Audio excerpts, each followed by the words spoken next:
Hi, this is Mato. Welcome to my online chess lecture.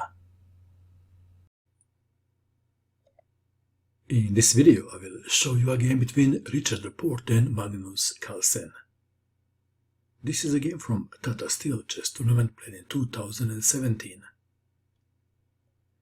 Rapport had white pieces and he started with knight to f3.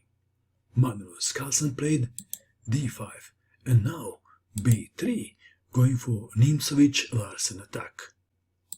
Bishop to f5, bishop to b2, e6, d3, h6.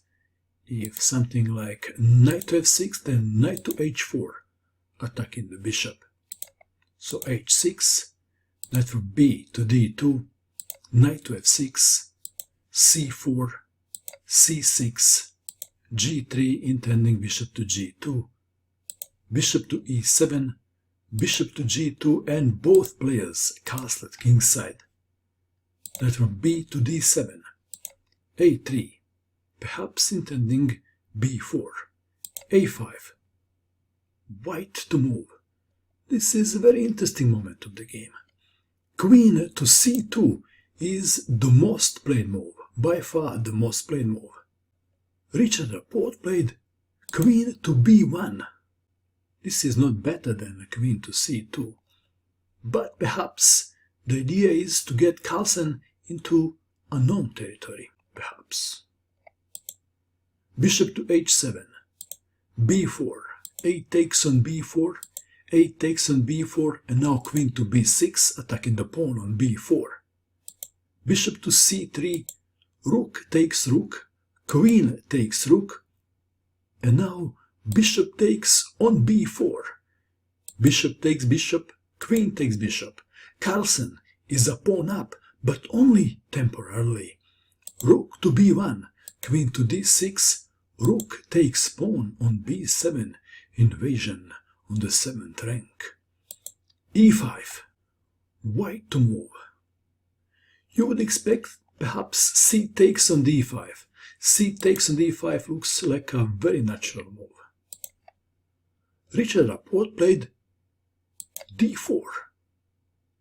E takes on d4, knight takes on d4, and now c5. Knight from 4 to b3, d4. Black has a space advantage, but he is not comfortable with that white rook on the 7th rank. Bishop to h3, d3. Perhaps it would not be a bad idea to challenge the rook on the 7th rank with rook to b8.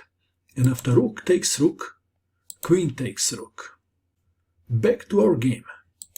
We have d3, e3, knight to e5, and bishop comes back to g2.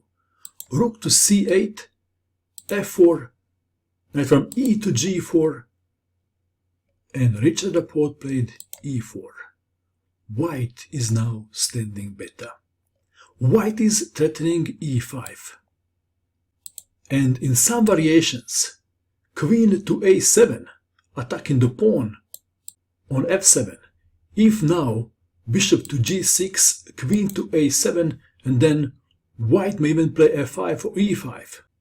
Even after queen to e6, after queen to a7, white is standing better.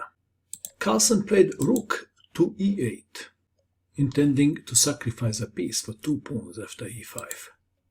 And this is what happened, e5.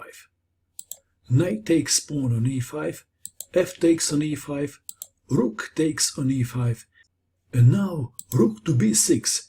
Very cool move, offering the rook for free to Carlsen.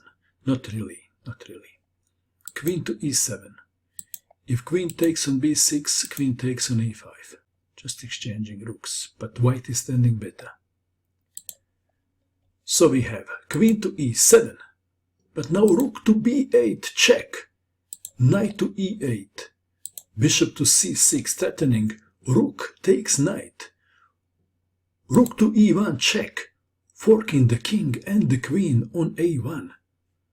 What would you do in this position if you had white pieces? Richard Rapport played the obvious move.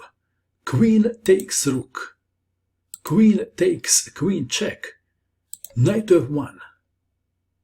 And Carlsen resigned in view of this continuation. He can try d2, but then knight takes on d2. After king to f8, rook takes knight check.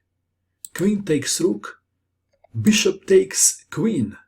King takes bishop, and now knight to b3 attacking the pawn on c5.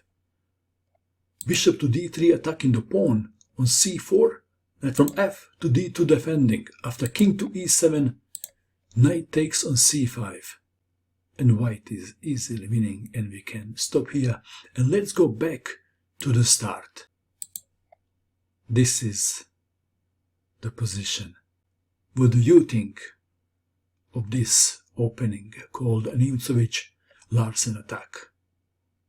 Is this something you can use to beat Carlsen?